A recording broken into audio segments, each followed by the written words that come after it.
Welcome, class, to a new unit of study, the alchemical arsenal. Today, we shift our focus from the commanders to the machines that form the backbone of their strategy.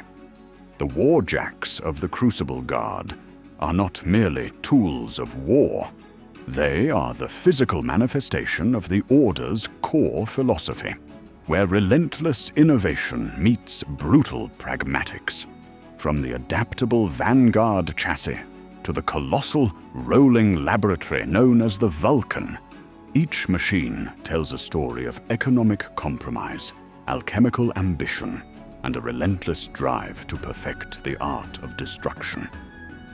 We will examine how the Order balances their perfectionist vision against the grim economy of war and the revolutionary, if volatile, technology that powers their battlefield dominance. Also, before we begin, if you are enjoying our courses, please feel free to hit that like button, subscribe, and comment to let them know to increase our class size. And without further ado, let's begin. Like all modern militaries, the Crucible Guard relies on Warjacks to support its infantry in battle. These Warjacks are highly complex pieces of mechanica, close in operational capacity to those produced in the larger kingdom armories. While some of these machines are based on older chassis, they have undergone a battery of improvements and updates to bring them in line with more recently manufactured hardware. The Order of the Golden Crucible has long produced its weapons with a refined eye, allowing costs to bloat in pursuit of a perfectionist vision. In the past, this has caused no end of trouble.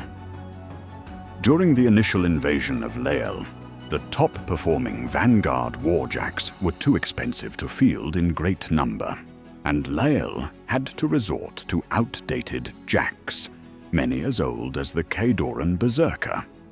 In its modern war effort, the Crucible Arms' Jack mechanics have sought to balance the expectations of their order with the realities of the economy of war.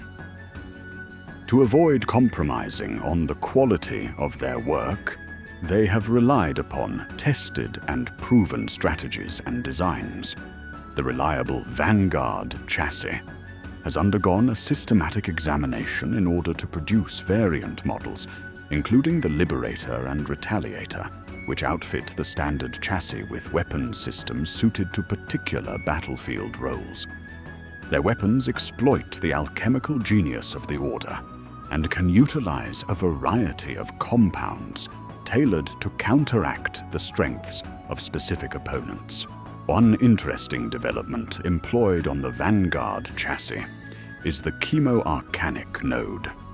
This innovative mechanism replicates the function of a traditional arc node by employing arcanely sensitive liquids that function akin to batteries.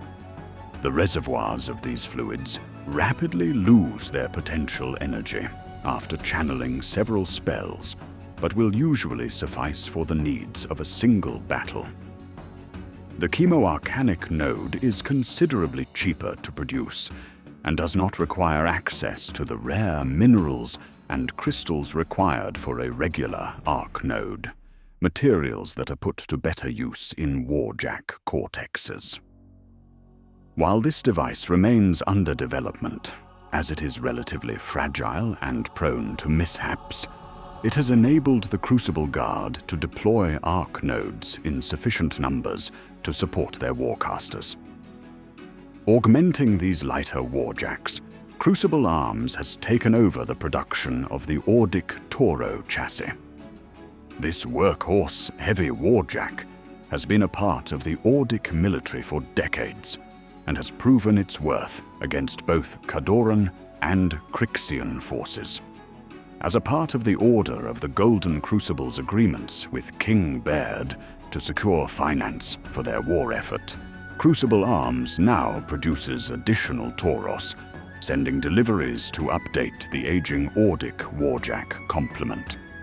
Others have been kept as a part of the Crucible Guard's own arsenal, and have been outfitted with proprietary weapons better suited to how the alchemist's army conducts war. By using Ordic production facilities and crews overseen by Crucible Arms foremen, the Order has managed to triple the production of Warjacks over a 3-year span. The scope of this enterprise has allowed the arcane mechanics of the Order to put in motion their magnum opus, the Vulcan. Matching the size of a modern colossal, the Vulcan is no less than a rolling alchemical laboratory. Sloshing 100-gallon vats within its structure allow it to produce a range of alchemical effects that it can deploy through its main weapon system, and a series of dispersal nozzles along the chassis can blanket an area in a debilitating fog of toxic gas. Its primary weapon, the Aqua Mortuum rocket, leaves trails of alchemical poison in the air and detonates with a burst of toxic gas, while its smaller vitriolic deflagrators hose down squadrons with concentrated high molarity acid. And so we see that the Crucible Guard's strength is forged in its foundries. Their Warjacks represent a unique synthesis: Ordic reliability, Lely's refinement, and the Order's own groundbreaking alchemy. From the cost-effective chemo-arcanic node to the continent-shaking Vulcan, every component is a calculated step in their campaign of reclamation. This arsenal is more than steel and flame. It is a statement of intent.